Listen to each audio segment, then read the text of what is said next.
आत्ता temperature 26.3 degree, 26.4.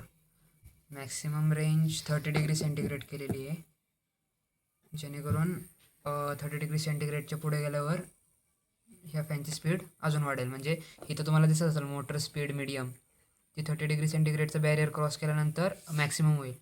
आणि minimum हे जी टेम्परेचर आहे हे ठेवलेलं आहे 20 डिग्री सेंटीग्रेड.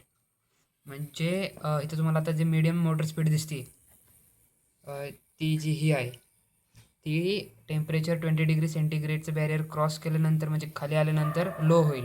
म्हणजे फक्त नावाला फॅन फिरेल, म्हणजे स्पीड खूप कमी होईल. ह्याच्यामध्ये यूज केलेली आहे एक DC मोटर. ही DC मोटर आहे. हा एक fan, L298N motor driver, breadboard, थोडेसे जंप वायर्स, आर्डिनोच्या पॉवरसाठी यूज केलेला आहे बॅटरी 9 व्होल्टची.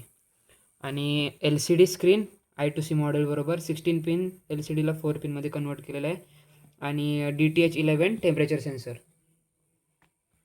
एक्सटर्नल पॉवर सप्लायसाठी मोटर ड्रायव्हरच्या एक USB केबल लावलेली आहे, जी ॲडॅप्टरला लावलेली आहे, जो की डिरेक्ट सप्लाय देते.